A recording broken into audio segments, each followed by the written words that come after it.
Perkin, and I'm going to tell you about my hobby, which is antique collecting. Wait, are we doing it now? Yeah. Oh, okay. For some reason, it's not doing it. This is gonna be a lot. Perkin, and I'm going to tell you about my hobby, which is antique collecting.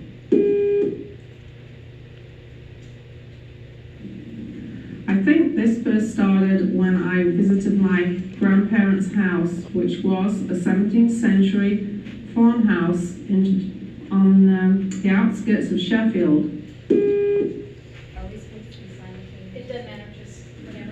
And we used to visit there every Sunday. And I'm going to tell you what the inside of the house was like compared with what we live in today. First of all, the kitchen itself had no electricity.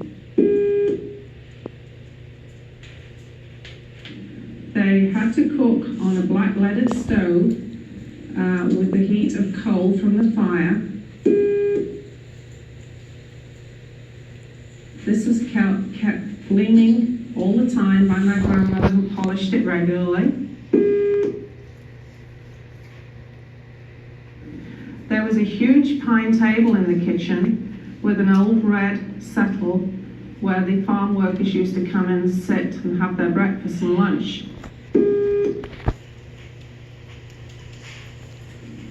Also, there was an old stone sink there. We had no running water. They had to go into the garden and draw water from the well.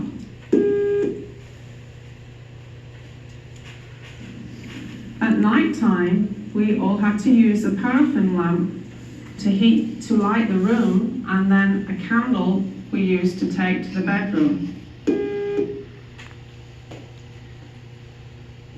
In the bedroom, we had beautiful pottery, jug and water, a water jug to wash with instead of having the bathroom.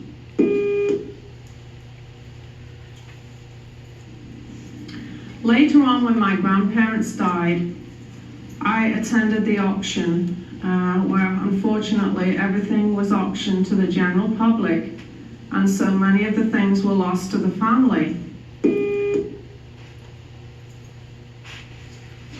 There's many things I wish I would have been able to have, like the old monk's bench, which was in fact a bench which also made into a table, a very rare piece of furniture.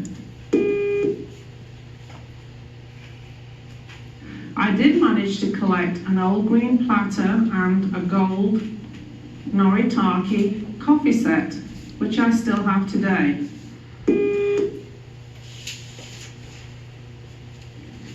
Later on in life, I did inherit other pieces from members of the family, such as a grandfather clock from my mother-in-law, which had been in the family many, many years, and we still have it today.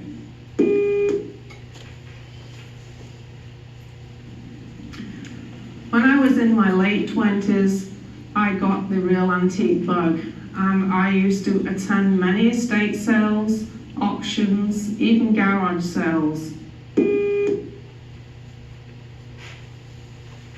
And throughout the years, I've collected a wonderful collection of Victorian furniture. In fact, if you would enter my living room today, you would see a beautiful mahogany sideboard, and on that you would see a beautiful Victorian silver tea set, coffee pot, and then also in the room you would see a beautiful chaise longue for reclining on. And it's a beautiful room with lots of prints, botanical prints that were popular in Victorian times.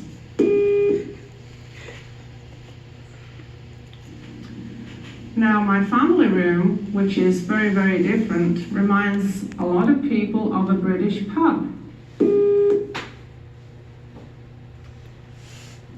Because you will see a big fireplace, red brick, with a big oak beam across.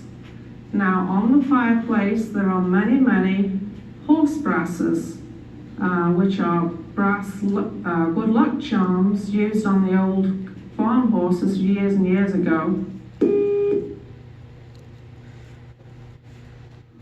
These adorn the mantelpiece with many brass candlesticks, miners' lamps from the old coal mines, and also brass rail lamps.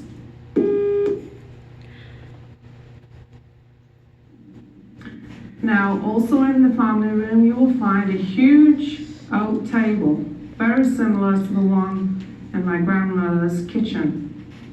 Here is where our family meets every Sunday evening. We try and keep the same tradition that we had in my grandmother's time of meeting on Sunday evening and having a family meal together.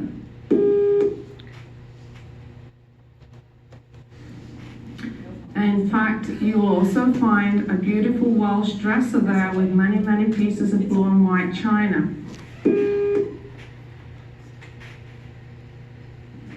Now today, my children just don't appreciate many of my antiques, but I hope that one day they will, because these are things that have been treasured through members of the family and through my life, and I hope one day they'll come to love antiques just as I do.